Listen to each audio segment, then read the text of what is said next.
જય સ્વામિનારાયણ, જય ગૌ માતા। ખેડૂત મિત્રો, જે આ ગૌધામ પાટડી આપણા ખેડૂત માટે જે કાર્ય કરી રહ્યું છે, ત્યારે આજે જીરાની અંદર જે કંઈ કાળીઓ આવે છે, સાસ્યો આવે છે, લીલો સુકારો આવે છે, ત્યારે વર્લ્ડની એવી કોઈ કંપની નથી રોકી શકે છે। ત્યારે ગાય અને ઋષિમુનિઓમાં શું તાકાત છે એની આજે આપણે વાત કરવા જઈ રહ્યા છીએ। જે ગાય માતાનું ગૌમૂત્ર અને આયુર્વેદિક ઔષધિમાં જે આપણે તૈયાર કરેલું દ્રાવણ, એનો કેટલો પ્રભાવ છે એ પણ આપણે જોઈશું। અને ડેઈલી આવી લાઈન પણ હોય છે ખેડૂતની, પણ અટાણે થોડુંક એન્ડ ઉપર પણ આવ્યું છે, એટલે ગમે ત્યારે કોઈ પણ ખેડૂત મિત્ર આવતા હોય તો એને ફોન કરીને જ આવવું। અને બાકી આપણે ખેડૂત સાથે અભિપ્રાય લઈ, એણે આગલા લીલી શરમીને બધું આવેલું, એમાં શું કર્યું અને કઈ રીતે મટ્યું છે એ પણ આપણે અભિપ્રાય લઈ। આપણું નામ? મારું નામ બાબુભાઈ કાળુભાઈ વેજલપર, માળિયા તાલુકો, મોરબી જિલ્લો। હવે તમારે શું થયું એ તમે વાત કરો। હલો, દવા લેવા અમે આવ્યા હતા જીરા દ્રવણ માટે, જીરા માટે 13 તારીખે 12મા મહિનાની 13 તારીખે લેવા આવ્યા હતા। 17-18 તારીખે અમે છાંટ્યું। સુકારો હતો, ફૂલ લીલો ચરમો હતો। લીલો ચરમો એકવાર છાંટીને 4-5 દિવસ પછી રિઝલ્ટ જોયું, પાછું ચરમો જોયું, પાંગળવા માંડ્યો અને અટકાઈ ગયો પૂરેપૂરું, 100% ખાતરી। અને અત્યારે પાછા અમે લેવા આવ્યા છીએ, ડબલા ભરવા આવ્યા છે બીજી વાર। ને આ ડબલા અને આ વેજલપરના અમારા ગામના 4-5 જણા ભાઈઓ બીજા આવ્યા છે।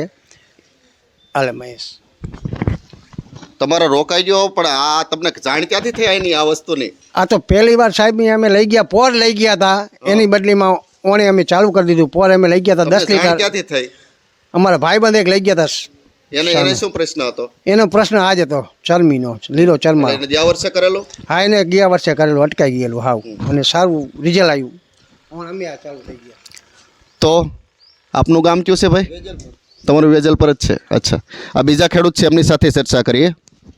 મારા ભાઈના 10 વીઘાના ખેતરમાં લીલા ચરમાનું અને સુકારાનો પ્રોબ્લેમ હતો।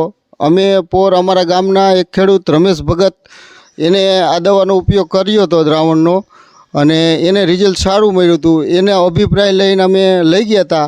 અને આજથી 4 દિવસ પહેલાં મારા ભાઈ નરેશભાઈ મધુભાઈ કૈલાના ખેતરમાં અમે એનો છંટકાવ કર્યો, અને 4 દિવસ પછી અમને એમાં 80થી 90% જેવું રિઝલ્ટ મળ્યું। એટલે અમે બીજી વાર પાછું આ દ્રાવણ લેવા આવ્યા છીએ।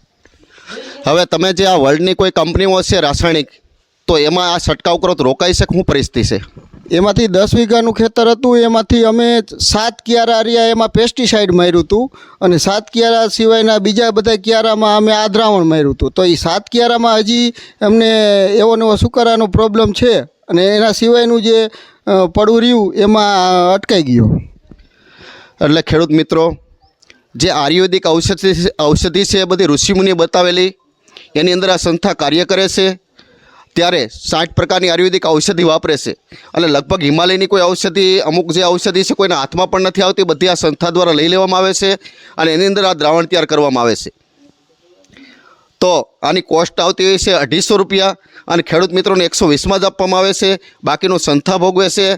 આ ગૌધામ પાટડી ખેડૂત માટે કાર્ય કરે છે। અમે પણ ખેડૂતના છીએ અને ખેડૂત માટે છીએ। કોઈના પ્રશ્ન હોય તેનું પણ અહીંયા સમાધાન થતું હોય છે, એટલે બધા ખેડૂત મિત્રો પ્રશ્ન લઈને આવતા હોય તેનું સમાધાન મળી જાય છે। બધું ટોટલી વસ્તુ, કોઈ વસ્તુ બાકી નથી રહેતી। ગમે એવા પ્રશ્નો લઈને આવે અને ગમે એવો પાક હોય તો બધાના જવાબ પણ મળે છે, અને છતાંય ખ્યાલ ના આવતો હોય તો ફોટા પાડીને પણ ઘણા ખેડૂત મિત્રો લઈને આવતા હોય છે, તો એનું પણ નિરાકરણ થતું હોય છે। ત્યારે આપણે જોઈએ કે આ કેટલું લેવા પણ આવતા હોય છે। બતાવો આખું સાઈડમાં થોડાક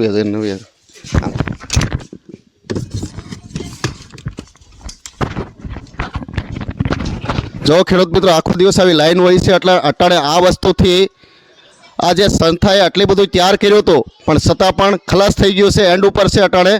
એટલે જે કોઈ આવો તો ફોન કરીને જ આવજો, આમનામ કોઈ આવતા નહીં। સંસ્થાનો નંબર છે 80383809, અને એનો સમય છે રાત્રે 8 થી 11 ફોન કરવાનો, દિવસે કોઈ ફોન ન કરતા, કારણ કે દિવસે ખેડૂતની લાઈન હોય છે, તો એ આ ખેડૂતને ન્યાય આપવાનો હોય છે।